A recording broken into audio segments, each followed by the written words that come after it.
All right. So there's so much talk about what you can do with AI, how you can build new applications. But the most important question is what should you even build and how can you make a meaningful impact to someone in their work? So today we'll talk about how to do that in finance, specifically for document processing. I have one of the founders of a company doing just that online, and really excited to get started with this. So let's jump right in.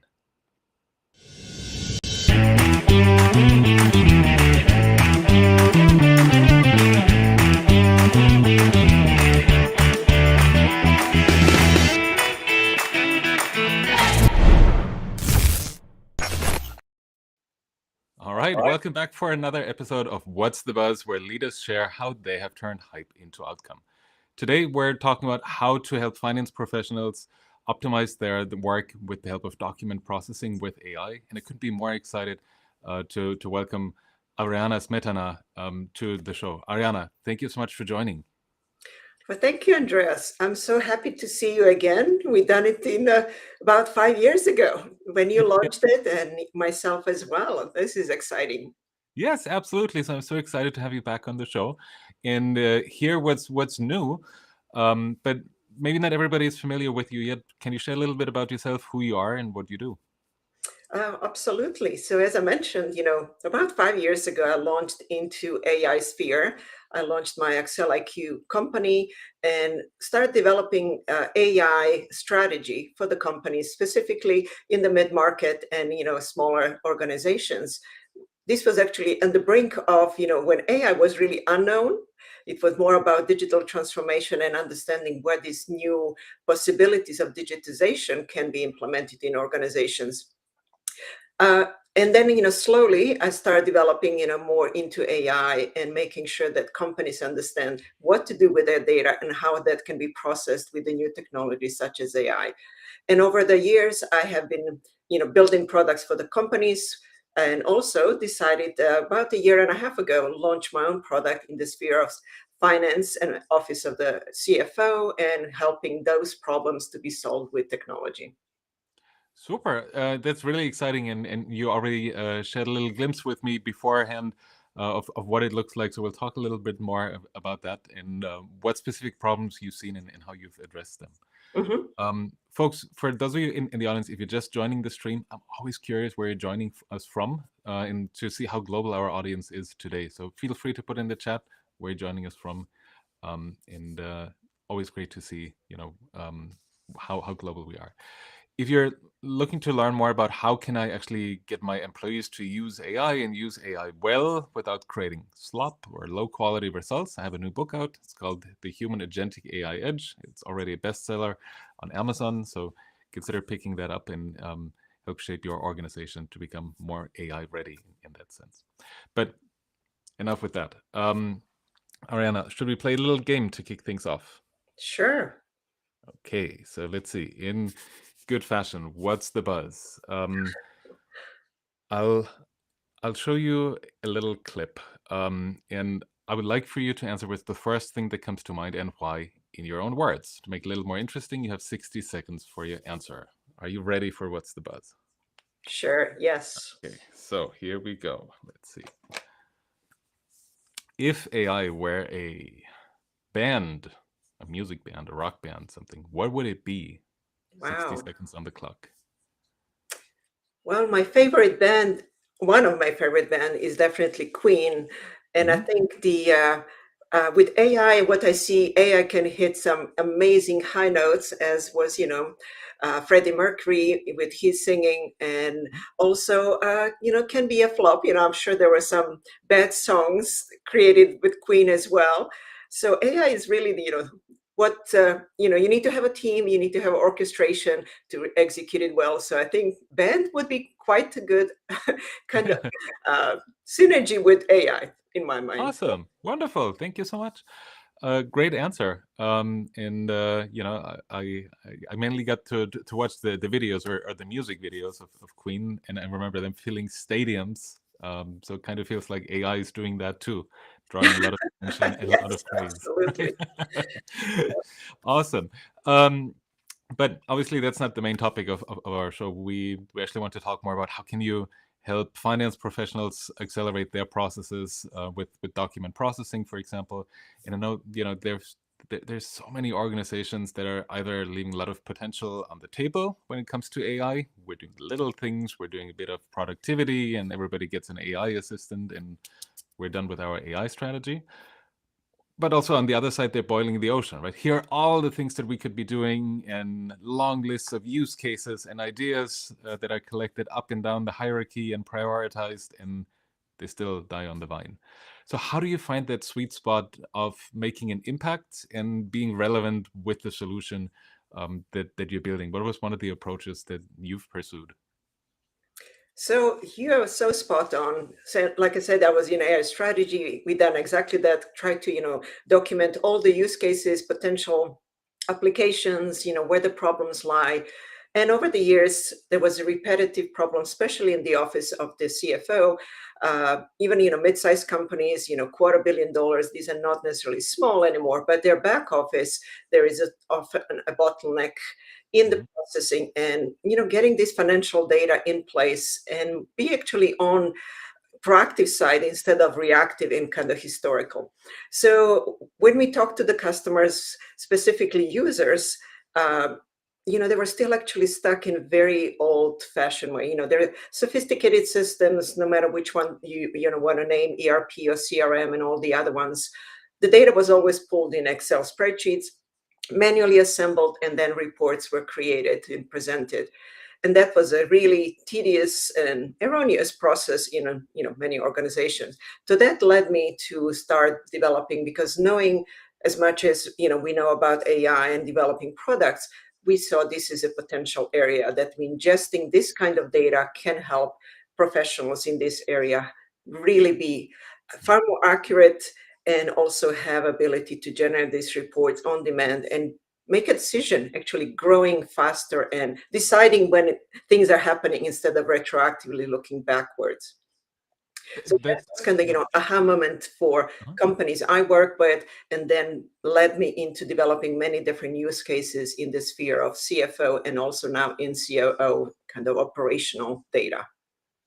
So one of the questions I have, and I've previously worked with finance organizations too, is numbers have to be correct. There's no margin for error. There's no oops, we got the decimal point wrong, or something like that, or we booked it on the wrong account. How are you approaching that with finance when we know we do not have a deterministic system, but rather a probabilistic system now with AI, with approximations, with confidence scores, with where we're somewhat certain that this is right, but it's not 100%. It's never 100%. How do you navigate the tension between it has to be absolutely right with, hey, this is how the technology works, and it's more probabilistic than deterministic? So, very good question, because what we build is really not a wrapper on the AI LLMs that typically most people do, or using the public access to LLMs. So we build layered approach. So we give access. So we partly we really want to be human in the control. So the user, who is a domain expert, needs to be deciding what data needs to be ingested, and when the data is ingested, then it's validated for accuracy. That's the first layer. The next layer is when this is determined, the user will see exactly where the things or problems are happening. There are discrepancies, errors, and that can be corrected before you start analyzing. And then also we build a deterministic layer. So the calculations are deterministic. This is not going to LLMs for guessing what could be or would be, calculation for the specific problem. So the layer afterwards is built into sending the data you want to have for probabilistic area, and that is kind of reporting and summarizing. So multitude of layers, multitude also touch points for the human to be in control, and they can also generate their own questions, meaning this is my calculation, this is how I want to do it, and you can lead that. So it's in control of the actually domain expert, not in the domain of machine to kind of dictate the output. So that was kind of our approach, because we know that current AI, generative AI specifically, has no ability to be accurate to the point of what is needed for CFOs and operations. So what I'm hearing is using the strength of each actor in this process, from doing the calculations with more traditional statistical methods, or Correct. simple mathematical models, to generative AI when it's probably more about giving context, or more longer form, to the Correct. human making the final decisions. Absolutely. From the Makes sense. beginning to the end, we not eliminate the human, we enable them to do it faster and be still in the control of the output. Right.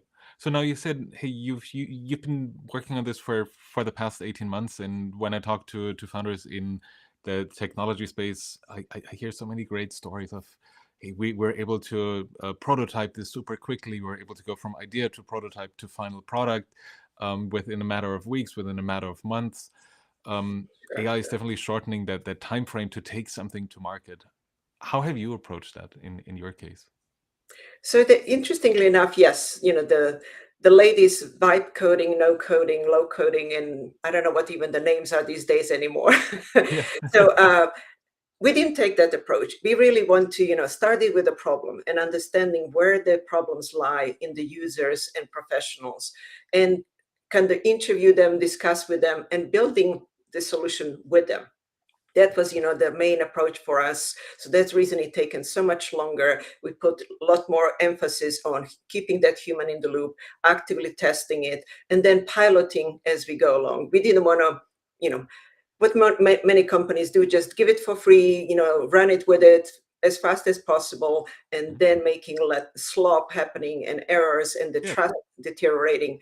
We believe that professionals in the office of CFO and operations need to be feeling the trust, have the accuracy, and also have the ability that they know the data is safe, it's not leaking in many different directions. I think that's so important. And while I get excited about vibe coding too, and the opportunity and ability to, spin up something real quickly, you still need to do your due diligence. You still need to know, what data, first of all, do I need? How do I secure it? How do I make sure that the outputs are correct, so that professionals, to your point, can take action on it and can trust that the recommendations, that the information is correct and complete and accurate, and that Yes, maybe, right? And you need to figure it out if it is correct and complete and so correct. Yeah. on. So It's to our me, that approach. Of course, there is, many other ways to do it as well.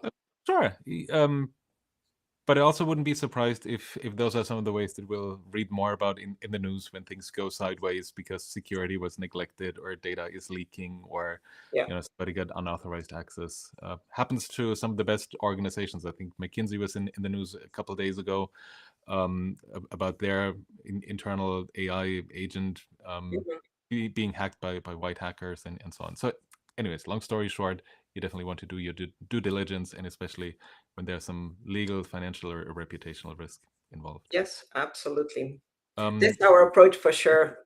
And we yeah, also, just to mention, even as a small organization, we put emphasis on getting a SOC 2 approval and following all of these policies, because we know that data and security and policies around that is very important to have. that's another important point, right? That the second you want to take that to an organization, and they'll ask you for compliance and for reporting and adhering to these standards, it's good to think about that early on and from the beginning, rather than um, Exactly. once you have these conversations and you need to fix it afterwards. Now, Correct. you've taken that new product to market, and you said you did a lot of iteration and work together with prospects, with customers. You got a lot of input and feedback. You really deeply understood what is the problem that organizations have, and how can we solve it. How how did you go about validating it? You mentioned a few things already by asking organizations to test it, or pilot it. What were some of the other strategies that you employed? So predominantly, we kind of approached it two different ways. We go directly to the organizations which bring those problems to us, and then we test with their specific use case and the data they have, whether it's compliance, whether it's reporting on the variances, producing a 13-week cash flow projections. There are many different use cases that we worked on, and the beauty is that our plan for the product is to be built based on what really the users need. It's not like we're going to build it and see who is going to use it, kind of going backwards, searching for the problem. No, we're starting with the problem, making sure that we address them in the best way possible. We also work with the fractional CFOs and making sure that they can service their pool of customers as well through this tool and enable them to do that even better and more accurately, or at scale that they need to work at. So these are kind of different approaches, maybe not a traditional way, but I think we are not living in a traditional kind of a software development at the moment. I think AI is a very unique type of business. And the beautiful thing is that the users who are domain experts and non-technical, now they have a technology which can help them directly in the natural language to kind of help them with the business and help them with the work. How much do they actually need to know about the technology and underneath to be able to use it? So for our tool, we purposely wanted to, work with non-technical people. We made it extremely light on the IT. There is no, integrations and heavy requirements and heavy lift from the company. It is mainly driven by the user, and through natural language processing, it enables them to ask the questions they would ask as a colleague. They can see how this is going to process. We try to demystify the black boxes as much as possible, showing them how that works, giving them control of deterministic calculations and then the output they want to generate. So fully different approach. So it's not just press a button and then something comes out, as most systems are built at the moment. Mm-hmm. And what do your customers, what do the professionals in finance use it for, and how does it work when you say natural language? But you already mentioned they work with different documents. There's some more traditional calculations for accuracy that are happening. How do professionals work with the tool or with the system? So what we built, we made it as simplistic UI, meaning user interface is very simple and intuitive. We didn't want to have extensive implementation and integrations. So we ingest the data they need to work with. They determine what that data is for the output they need to generate.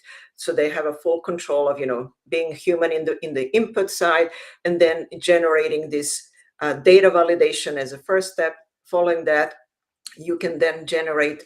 Okay, you can see the preview, what was generated. And even if you're not an expert in prompting, we build a specific tool on our backend to enable them to be more accurate and actually getting the output that they need to get. And they can still, like I said, in additional tools that we have in the platform, you can enable that corrections and making sure that it's really understood and produce what you have. The speed is still there. Absolutely, you are enabled to do work much faster, but you're still in control and you have ability to get the output exactly the way you need it, whether it's a board reporting, whether you need to have compliance reporting to the bank. Any of these reports can be generated through this tool, and we've seen that customers are telling them additional use cases they see valuable, and then we put them on the roadmap to develop. That's awesome. Sounds like if they're using it, they also get ideas for new ways to use it, or new use cases, if you will, Exactly. where it can be helpful. Now we've also talked quite a bit about the approach you've taken, how you've identified that there's a need or a gap in the market. What's the product called for anyone listening or watching who would love to learn more about it? We wanted to kind of stay with the common language that most companies know. It's called Excel Insight. Mm-hmm. And we know that most professionals in this area still work extensively in Excel spreadsheets, whether other spreadsheet tools they may have. And we think that we are not going to enable them anything to do better in Excel, but we want to extrapolate these data and give them capabilities beyond Excel. So this is kind of touching on the Excel because of their where they live and how they utilize, but we're giving them much more capabilities, extracting this data in the way that they can actually do it better, more accurately, and trustworthy output versus copy and paste errors that often can happen. That makes a lot of sense, and I'm sure you've lived and breathed that earlier in your career. If I'm not mistaken, you were in finance, right, for a long time. Correct. Yes, I did. And, like I said, no matter how sophisticated company is, and, one of them are, Fortune 10 companies, they really, still have all the beautiful system, and you still end up doing a lot of kind of preparation and analysis in Excel and in the spreadsheets, and then preparing reports. And that can be very tedious and erroneous as well. Yeah. So I'm curious, when you work with finance professionals, when you work with finance leaders, obviously there's a lot of talk about AI. There's a lot of talk about agents, what they can do, what they will be able to do, what they might do that you don't want them to do. What are you seeing when you talk to finance professionals when it comes to AI? How open, how concerned are they? What are some of the big things that get them excited, but other things that they need to have in view as well? So I think this year definitely see much more interest in getting from talking about AI into Mhm. let's use it and do it. And that is beautiful thing is because the only way somebody can really understand AI is by doing it, experimenting. And even if it's, on a small scale, that is very valuable to kind of get hands-on and start testing it. And the beauty of, kind of our approach was that we wanted to meet them where they are. So Mhm. we didn't really necessarily build all the bells and whistles of the agentic system, especially autonomous one, because that can be rather scary proposition. Yeah. So we still want them to be in control and deciding the input and output, and how the process works. Agents can be in the later stage, and Mhm. especially if anything needs to be automated, that can be easily done. But however, they need to understand how that works, and that is accurately done every time. And then they need to be kind of removing themselves from the daily task, which are tedious, to something more strategic, reviewing, kind of critical thinking about what the output is and how these data can impact the company. Awesome. I think that's so important to show this as a progressive roadmap of steps, especially when it comes to trust. And as we've been saying all along in this episode, you really need to understand: is this accurate? Is this correct? Can I act upon this information? So the more Correct. trust you build, the easier it'll be to increase the level of automation and level of autonomy. Yes, absolutely.